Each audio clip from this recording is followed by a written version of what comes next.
Welcome welcome to all समस्त को स्वागत पिला माने आज आम टिकी फूलटीर बास जो तृतीय श्रेणी साहित्य बहीर विषयटी तार अभ्यास कार्य करवा।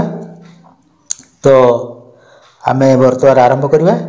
प्रश्न नंबर 1 है आस कवितार उत्तर खोजा और कथबार्ता है। फूल सहित क्यों मानकर देखाला?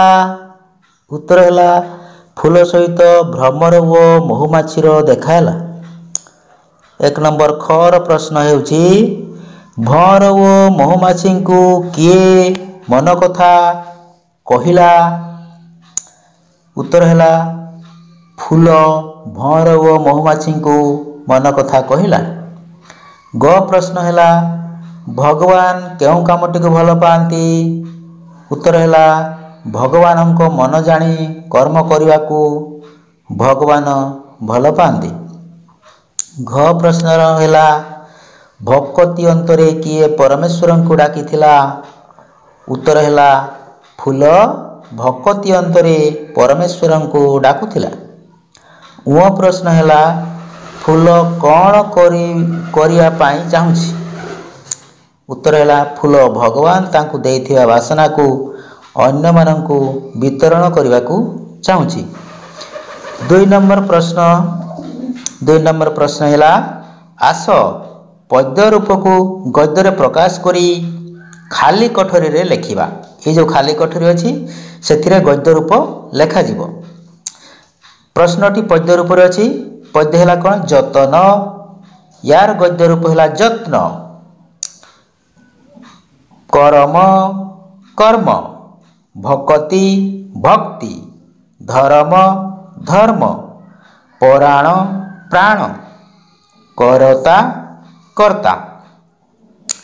3 नंबर प्रश्न ये जो प्रजापति देखुच से प्रजापतिर बाम पट डेणारे थिबा शब्द और तार विपरीत अर्थबोधक शब्द को डाहाण पट डेणारू बाछि यही जो कोठरी अच्छी से तल कोठरी रे आमे लेखिबा।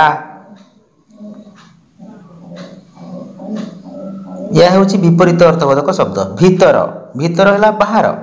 आदर अनादर, मिलन विच्छेद, सान बड़, सरल जटिल, दिन राति, जतन अजत्न। वर्तमान प्रश्न नंबर 4 प्रश्न उत्तर करिबा। तल कोठरी रे थिबा अक्षर गुड़ी की नहीं 2 अक्षर और 3 अक्षर विशिष्ट शब्द गढ़। देख ए शब्द गुड़ी करू केतोटी पठित कवितार अच्छी।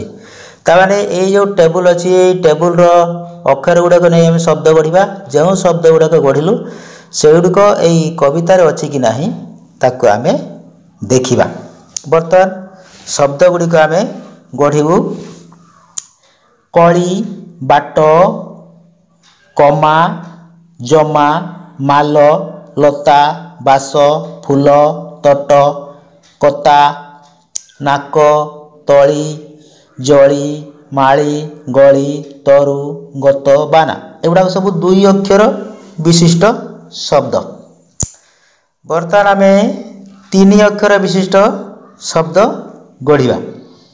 3 अक्षर विशिष्ट शब्द है कलिबा, कमाल, बासना, करुणा, कटक, ललिता, जगत।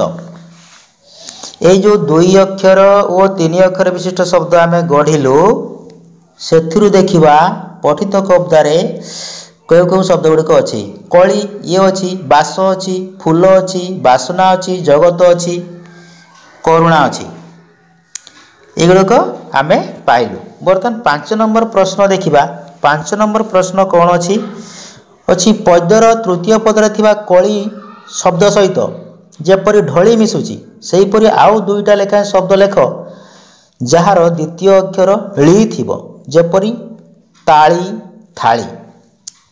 सेहीपरि कौन हम? कली गली जली माली। बर्तमान आम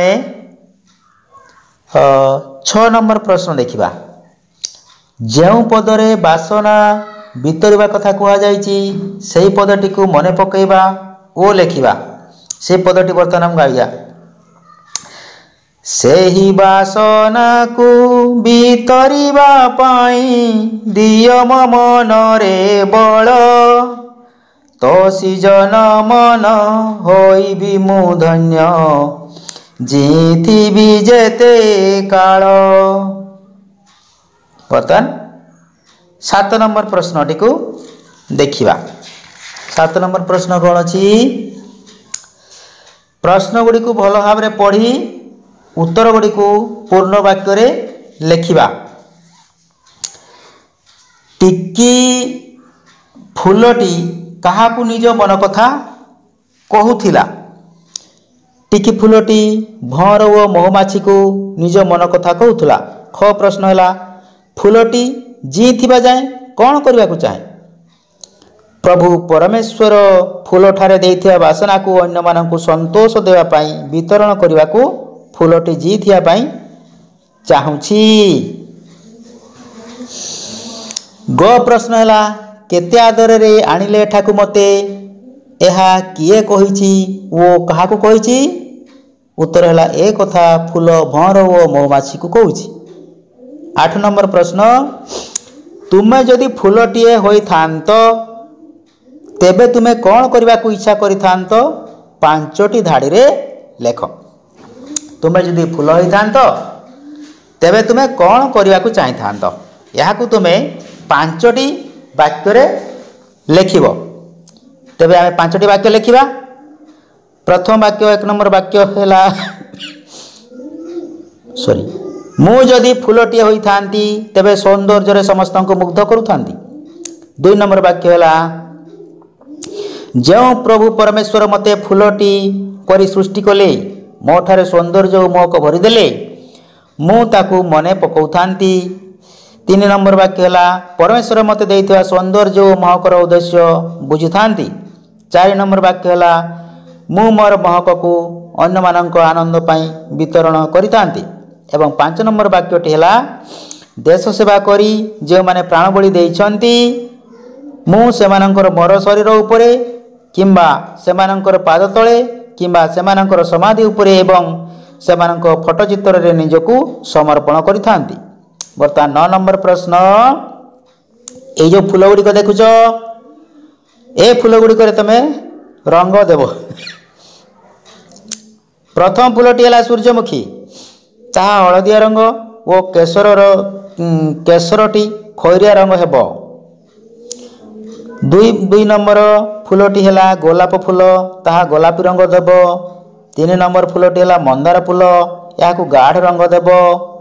ଏବଂ 4ର୍ଥ ଫୁଲଟି ହେଲା କନିଅରି ଫୁଲ, ଏହା ହଳଦିଆ ବା ଇସତ ଲାଲ ରଙ୍ଗ ଦେବ। ଏହି ଥିଲା ତୁମର ଆଜିର ପ୍ରଶ୍ନ ବା ଅଭ୍ୟାସ କାର୍ଯ୍ୟ ଟିକି ଫୁଲଟିର ବାସ ବିଷୟରେ।